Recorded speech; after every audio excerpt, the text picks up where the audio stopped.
जीवन का हर अध्याय हमेशा आसान नहीं होता। कभी सूरज चमकता है तो कभी बादल घिर जाते हैं।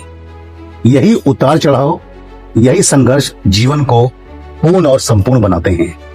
परेशानियां, निराशा और सफलता, ये तीन शब्द ऐसे हैं जो सुनने में बहुत कड़वे लगते हैं और अनुभव करने पर बहुत ही खराब लगते हैं, लेकिन हकीकत में इन तीन शब्दों के भीतर ही छिपा होता है सफलता का असली स्वाद।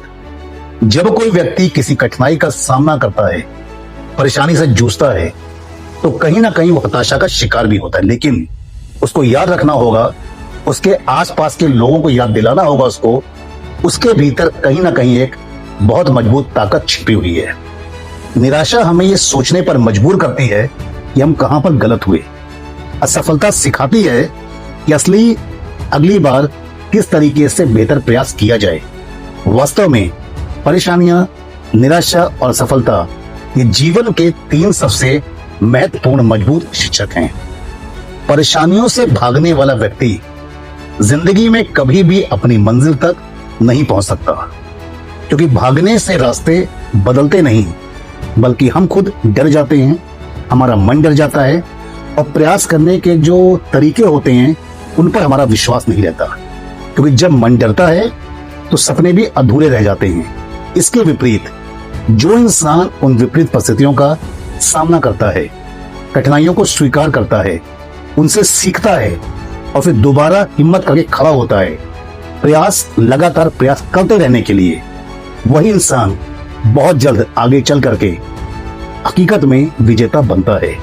दोस्तों, हमको याद रखना होगा, हर सफलता एक आउटपुट है, हर सफलता एक संकेत है कि सफलता अभी बाकी है। हमें याद रखना होगा, निराशा एक ठहराव नहीं, बल्कि नए सिरे से शुरुआत करने का अवसर है। हमें याद रखना होगा, परेशानियां हमें तोड़ती नहीं, बल्कि हमें गढ़ती हैं। इसीलिए जब भी जीवन में मुश्किलें आए तो हम परेशान ना हो, उन्हें आगे बढ़कर स्वीकार करें और सफल होने के रास्तों को ढूंढते रहें। दोस्तों, कहा जाता है जीवन की कहानी उन्हीं की अमर होती है। जीवन की कहानी उन्हीं की अमर होती है, दुनिया उन्हें याद रखती है जिन्होंने हर गिरावट के बाद खुद को दोबारा उठाया। तो मत भागिए, हिम्मत जुटाइए, क्योंकि असली जीत आपके अंदर ही छिपी है। अपने जीवन के असली किरदार आप ही हैं। इन्हीं शुभकामनाओं के साथ मैं आपका साथी Prabhas Sinha, corporate trainer, motivational speaker, फिर से कहता हूं, दिल से दिल तक एक बार फिर से।